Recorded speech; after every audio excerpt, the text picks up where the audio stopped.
So good news అన్నమాట. ఎంతో కాలం అంటే పాఠశాల విద్యాశాఖలో భారీ ఎత్తున అధికారులు బదిలీ అయితే జరిగాయన్నమాట. ఎంతోమంది ఎదురు చూస్తున్న వారందరికీ అడిషనల్ డైరెక్టర్, జాయింట్ డైరెక్టర్తో పాటు పలు జిల్లాల్లోనూ విద్యాశాఖ అధికారులు కూడా బదిలీ చేస్తూ ఉత్తర్వులు అయితే ఇవ్వడం జరిగిందనమాట. సుదీర్ఘకాలం ఎదురు చూస్తున్నటువంటి సాధారణ బదిలీల ప్రక్రియను విద్యాశాఖ పూర్తి చేసింది. విద్యాశాఖలో కీలకమైన అడిషనల్ డైరెక్టర్ల విభాగంలో ప్రభుత్వం కొన్ని సంచలన నిర్ణయాలు తీసుకుందనమాట. తెలంగాణ ఓపెన్ స్కూలు డైరెక్టర్గా ఉన్నటువంటి పివి శ్రీహరిని సమగ్ర అడిషనల్ స్టేట్ ప్రాజెక్టు డైరెక్టర్గా నియమించడం అయితే జరిగిందనమాట.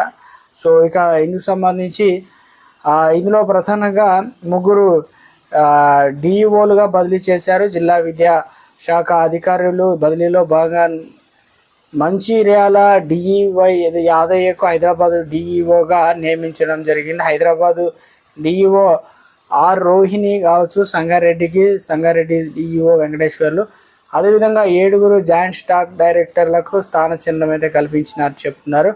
Telangana open school RJD Somireddy ఇక హైదరాబాదు రీజనల్ జాయింట్ డైరెక్టర్గా నియమించారన్నమాట.